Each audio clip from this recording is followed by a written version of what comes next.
Episode 2: Beneath the Quiet Surface. Scene 1: The Architect's New Burden. Teddy did not rest. He sat in the far corner of the new home where the light thinned and the air stayed cooler, his broad back to the open room. Morning moved around him. Cups set down, voices rising and falling, the door breathing as it opened and closed, but none of it reached him fully. His attention was fixed on the slate balanced across his knees, charcoal tapped against stone, not heavily, not angrily, just enough to mark time. Lines spread across the surface in careful layers, paths between clearings, intervals between visits, small notations written so tightly they nearly folded in on themselves, arrows curved and recurved, crossing out earlier assumptions, schedules replaced impressions, patterns displaced feelings. There were more arrivals than yesterday. That was not unexpected. What troubled him were the repetitions. He paused, charcoal hovering, and added another note beside a familiar name. Eeyore? Tuesday, again. Teddy frowned. Not in irritation, but concentration. His fur, once rigid as carved rock, now moved softly with each breath, catching the light in warm brown ripples. Yet his posture had returned to something older, upright, immobile, statue. Still, a thinker braced against the weight of his own conclusions. Across the page, another question waited. Wind from the east. Hedgehogs restless. He underlined it once. Then, after a moment, twice. The Dreamwilds had healed, yes. But not evenly. The land no longer cried out in pain, yet it flinched. Tiny reactions echoed through the world like unacknowledged stress, a shiver in the grass, a murmur in the leaves, a nervous pause where there had once been ease. Teddy had begun to catalog them. At first, it had felt helpful, reassuring. If he could see the system clearly enough, surely he could strengthen it. Charcoal tapped again, faster now. Tap, tap, tap, a rhythm emerged. Soft, mechanical, persistent. The sound threaded itself beneath the room's gentler noises, unnoticed but insistent, like a clock no one remembered installing. If we adjusted the timing, Teddy said suddenly. Lucy looked up from the kettle, startled. Not by the words, but by how quietly they were spoken. If we clustered the visits, he continued, eyes still on the slate, early morning and late afternoon, we could reduce overlap, fewer emotional spikes, better recovery intervals. He glanced up then, just briefly. It would be more efficient. The word landed wrong. Lucy's smile faltered, just a little. Thinksy, passing through the room in a shimmer of pale light, slowed but did not stop. Teddy noticed. Of course he noticed. He always noticed. I don't mean. He hesitated, searching for an alternative that would not unravel the structure in his mind. I mean it would be kinder, long-term. Silence answered him. Not cold, not hostile, just unshaped. Lucy nodded after a moment. We can talk about it later, she said gently, and returned to her pouring. Thinksy's glow brightened a fraction, then drifted away. Teddy looked back down at his slate. The system was sound, he was certain of that. What unsettled him was not rejection, nor even misunderstanding, but the thin, creeping sensation that time itself was slipping through gaps he could not fully close. There were too many needs, too many variables. Presence alone no longer seemed sufficient. If they did not anticipate, his charcoal pressed harder, the line darkening. If they did not prepare, the tapping resumed, quicker now, echoing faintly against the wooden table beside him as his claw brushed its edge. Wood answered with a dry, patient sound. Order could be built, it had to be, because somewhere beneath the gentle murmur of the Dreamwilds, Teddy felt it, not fear of being alone, not fear of failing them, but fear of being too late, and for the first time since his heart had softened, Teddy wondered, quietly, urgently, whether care without structure might be another way of letting everything fall apart.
Scene 2.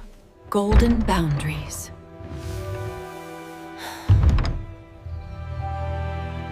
Lucy held the teapot with both paws. The porcelain was warm.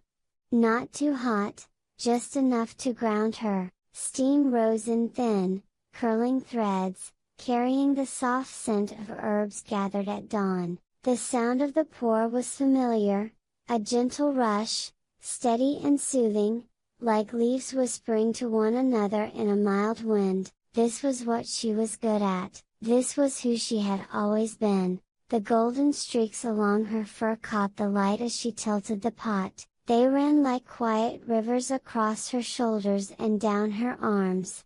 Marks left behind by storms already survived. Once, she had thought of them as scars, later, as proof. Now, they felt like reminders. "Lucy?" The voice came from just behind her. Small, hopeful, already leaning forward in expectation. She knew what would be asked before the words arrived. "I was wondering if you could come see my nest," the little field mouse said. "It's not broken exactly, just, it doesn't feel right, and you always know how to fix those things." Lucy closed her eyes for half a breath. The answer formed immediately, automatically. Yes, it always did. But beneath it, deeper and slower, another truth pressed upward. Heavy, aching, undeniable. Her shoulders burned with a tiredness she could no longer pretend was noble. Her chest felt tight, as if something inside her had been held too long in the same careful shape. She set the teapot down, the cup stopped filling. "I can't," Lucy said. The word was small. It cracked as it left her mouth. "I can't come right now," she continued, softer, as if volume alone might make it kinder. "I need to rest." For a moment, nothing moved. Then the mouse's ears drooped, just a little. "Oh," they said, not accusing, not angry, simply disappointed. Lucy felt it like a physical blow. The guilt came fast. Sharp and immediate, blooming behind her ribs. Her instinct surged forward, desperate to mend what she had just broken. "I could still go. It wouldn't take long. I've done worse on less sleep." Her breath caught, a deeper sound slipped out with it. A low, unsteady sigh she didn't quite recognize as her own. She stayed where she was. "I'm sorry," she added, and meant it with her whole being. "I really am." The mouse nodded, already stepping back, already preparing to carry the weight alone. "That's okay," they said. "Maybe later." They left quietly. Lucy stared at the empty space where they had been. The room around her continued as if nothing had happened. Teddy sat hunched over his slate, charcoal moving in quick, precise rhythms, eyes locked onto problems that did not breathe or look back at him. Thinksy drifted near the ceiling, light flickering faintly, attention half lost in some distant current of thought. Lucy looked from one to the other, neither noticed her. For the first time, the new home felt vast. Not in size, but in distance. She wrapped her arms around herself, paws pressing lightly into the warm gold of her own fur. Protecting others had always been her purpose. It had given her meaning, praise, belonging. But protecting herself felt wrong in a way that went deeper than habit. It felt selfish, ungrateful, dangerous. She knew, with a clarity that frightened her, that this new way of being, this setting of boundaries, this choosing of rest, would cost her something. Smiles would fade faster, requests would turn elsewhere, warmth would thin. She would be the guardian who sometimes said no. Another slow breath passed through her, rough at the edges. Lucy lifted her head.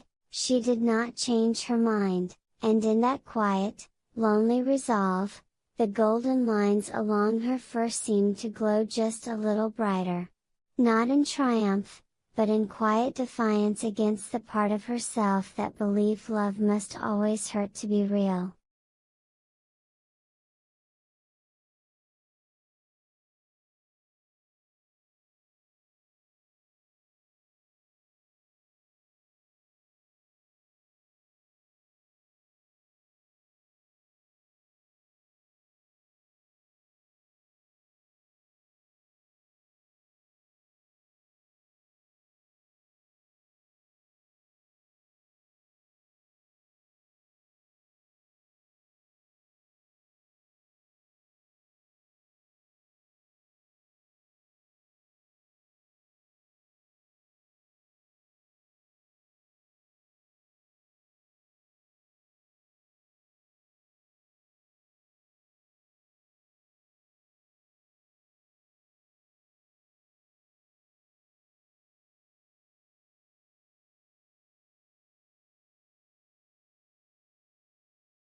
Scene 3. The other side of the mirror. Thinksy spun once, then twice, scattering silver light across the wide room. The glow responded eagerly, blooming with each movement, catching on beams and tabletops, slipping into corners that had once known only shadow. Where the light passed, faces softened, shoulders loosened, a few quiet laughs rippled through the new home like small bells stirred by a gentle hand. Thinksy noticed, of course he did, it pleased her.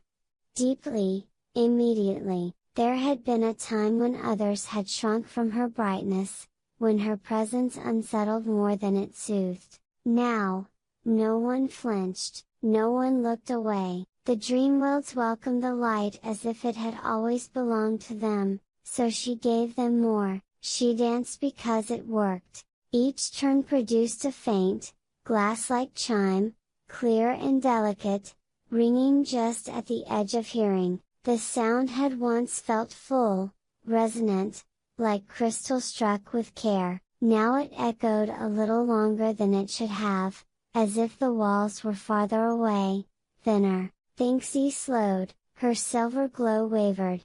Not dimming, but slipping slightly out of rhythm with itself. She glanced toward Teddy, hunched over his slate, charcoal tapping in quick, controlled beats. The light touched Teddy's fur and slid off without pause. Then Lucy.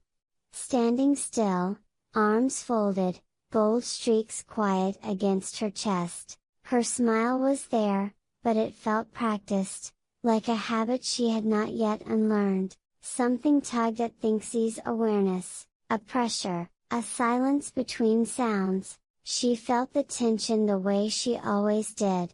Not as thoughts, but as currents. Teddy's is sharp, compressed focus, Lucy's ache, held too carefully to spill. They brushed against her, asking to be named. Thinksy turned away. If she didn't speak it would stay soft. If she kept moving, kept shining, the heaviness would pass. That had always worked before. She lifted higher, light brightening, dance widening. The chime returned. Clear, sweet, and just slightly hollow. Later, when the room had thinned and the day began to settle, the three of them found themselves together again without quite choosing to be. Teddy spoke first, eyes still on his slate. "If we shift the healing sessions to the morning," he said, voice precise, measured, "we can free the afternoon for recovery, fewer overlaps, better outcomes." Lucy nodded, but her gaze drifted toward the doorway. "They look so disappointed today," she said quietly. "I know I did the right thing, but it still..." She stopped, fingers tightening briefly in her fur. "It still hurts." Thinksy smiled, quick and hopeful. "But at the end," she said, light flaring a little brighter, everyone was smiling. "Did you see? They were lighter when they left." No one answered. Teddy adjusted a line on his slate. Lucy exhaled slowly. Thinksy's glow lingered between them, waiting to be taken in. They stood together in the vastness of the new home. Three figures under one roof, each facing a different direction. The space around them felt larger than before, the walls stretching just enough to make the distance noticeable. Once, they had moved as one.